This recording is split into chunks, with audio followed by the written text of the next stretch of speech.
لیکن اس کے بعد اچانک یہ خبر آئی کہ کاز لسٹ میں اس کیس کو شامل کیا گیا ہے اور اس کیس کا بینچ تبدیل کیا گیا۔ اب آپ سب جانتے ہیں کہ یحییٰ آفریدی اور امین الدین خان جو اس نظام کے پسندیدہ ججز ہیں، ان کو اس بات کی ٹینشن تھی اور وہ 26ویں آئینی ترمیم کی وجہ سے ہی سپریم کورٹ میں موجود ہیں۔ یعنی 26ویں آئینی ترمیم نہ ہوتی تو یحییٰ آفریدی چیف جسٹس نہ بنتے، 26ویں آئینی ترمیم نہ ہوتی تو امین الدین خان آئینی بینچ کے سربراہ نہ بنتے، ان کو اتنے اختیارات نہ دیے جاتے، اتنا پاورفل ان کو جج سپریم کورٹ میں نہ بنایا جاتا۔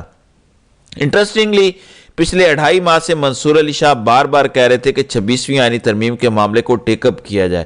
سب سے پہلے 26ویں آئینی ترمیم کا فیٹ ڈیسائیڈ کیا جائے، سپریم کورٹ کے تمام تر ججز کی اس بارے میں رائے لی جائے۔ لیکن یحییٰ آفریدی اور امین الدین خان ظاہر ہے وہ سب سے بڑے بینیفیشری ہیں 26ویں آئینی ترمیم کے، وہ کسی صورت یہ نہیں چاہتے کہ 26ویں آئینی ترمیم کا معاملہ سپریم کورٹ کا کوئی آزاد جج سن لے، اور پہلی دفعہ ایسا ہوا تھا کہ سپریم کورٹ کے تینوں آزاد جج یعنی جسٹس منصور علی شاہ، جسٹس عائشہ ملک اور جسٹس عرفان سعادت خان، یہ تینوں انڈیپینڈنٹ ججز ہیں، یہ تینوں اپنے حلف پر چلنے والے ججز ہیں۔ اور جب منصور علی شاہ نے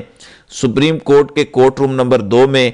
یہ حکم نامہ جاری کیا کہ وہ پہلے بینچز کے اختیارات سے متعلق کیس کی سماعت کریں گے، یعنی 26ویں آئینی ترمیم کے بعد سپریم کورٹ کے ریگولر بینچز کے اختیارات کیا ہیں، وہ کون کون سے کیس کی سماعت کر سکتے ہیں، تو باقاعدہ سپریم کورٹ آف پاکستان میں تھرتھلی مچ گئی تھی، باقاعدہ سپریم کورٹ میں دوڑیں لگ گئی تھیں، اور نظام کے پسندیدہ ججز کو یہ ٹینشن لاحق ہوئی کہ اگر منصور علی شاہ نے کوئی تگڑا حکم نامہ جاری کر دیا، کیونکہ یہ پہلی دفعہ جوڈیشل سائٹ کے اوپر 26ویں آئینی ترمیم کا معاملہ ٹیک اپ ہوا، اور اگر اس کیس میں کوئی تگڑا حکم نامہ جاری کر دیا جاتا ہے تو یہ پورے کا پورا نظام کولیپس کر جائے گا۔ یعنی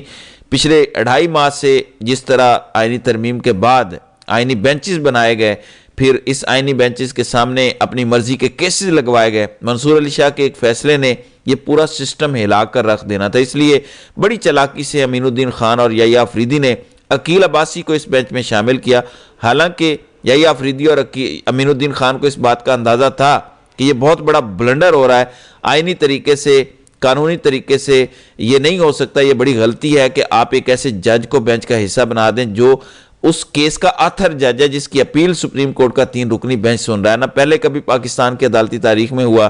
اور نہ ہی آئین اور قانون اس بات کی اجازت دیتا ہے۔ اس کے باوجود کیونکہ مقصد یہ تھا کہ کسی طرح سے یہ بینچ ٹوٹ جائے، کسی طرح سے اس کیس کی سماعت آگے نہ چل سکے، اور یحییٰ آفریدی اور امین الدین خان منصور علی شاہ سے یہ توقع نہیں کر رہے تھے کہ وہ یہ حکم جاری کریں گے کہ ہم پیر والے دن سابقہ بینچ کو بٹھا کر ہی اس کیس کی سماعت کریں گے۔ یحییٰ آفریدی شاید یہ توقع کر رہے تھے کہ منصور علی شاہ پھر کوئی خط لکھیں گے کہ میرا بینچ کیوں تبدیل کیا گیا، مجھے بتائے بغیر بینچ کیوں توڑا گیا، عقیل عباسی کو بینچ میں کیوں شامل کیا گیا، پھر یحییٰ آفریدی اس خط کا جواب دیں گے تو کام ٹھنڈا پڑ جائے گا۔ لیکن منصور علی شاہ نے ایک طویل انتظار کے بعد، یعنی پوری پاکستانی قوم جسٹس منصور علی شاہ سے پچھلے کئی عرصے سے توقع کر رہی تھی کہ وہ اتنا جارحانہ طور پر یحییٰ آفریدی اور سپریم کورٹ میں نظام کے پسندیدہ ججز کو جواب دیں گے۔ یہ پہلا موقع ہے کہ منصور علی شاہ نے کوئی خط نہیں لکھا، یہ پہلا موقع ہے کہ منصور علی شاہ نے کوئی گلہ شکوہ نہیں کیا، انہوں نے سیدھا حکم جاری کر دیا، اور اب ہر صورت میں پیر والے دن سپریم کورٹ کا وہ پرانا بینچ یعنی عقیل عباسی کو نکال کر جسٹس عرفان سعادت خان بینچز کے اختیارات سے متعلق کیس کی سماعت کریں گے، اور اس پورے سسٹم کو، اس پورے نظام کو جو منصور علی شاہ سے ڈرا ہوا ہے، پورے سسٹم کو، پورے نظام کو منصور علی شاہ سے جو خطرہ لاحق ہے کہ وہ 26ویں آئینی ترمیم کو اڑا کر رکھ دیں گے۔ میں آپ کو بتا دوں کہ اگر منصور علی شاہ نے کوئی ہلکا حکم جاری کرنا ہوتا ہے، یا منصور علی شاہ نے 26ویں آئینی ترمیم پر کوئی سخت حکم جاری نہ کرنا ہوتا، تو کبھی بھی اس طریقے سے بینچ تبدیل نہ کیا جاتا، اور اگر بینچ تبدیل کر بھی دیا جاتا تو منصور علی شاہ اتنا ایگریسیولی ریئیکٹ نہ کرتے، نہ انڈیپینڈنٹ، نہ اس پہ منصور علی شاہ نے پہلے کبھی اس طرح کا رد عمل دیا، پہلے بھی ان کے بینچز کو تبدیل کیا جاتا رہا، پہلے بھی ان کا رستہ روکا جاتا رہا، لیکن اب یوں لگ رہا ہے کہ منصور علی شاہ کا بھی صبر کا پیمانہ لبریز ہو چکا ہے۔ اب منصور علی شاہ بھی یہ طے کر بیٹھے ہیں کہ کیونکہ اوورآل چیزیں بہتر ہونا شروع ہو گئی ہیں، اوورآل سپریم کورٹ سے بھی پی ٹی آئی کو ریلیف ملنا شروع ہوا ہے، عدالتی نظام کو جس طرح سے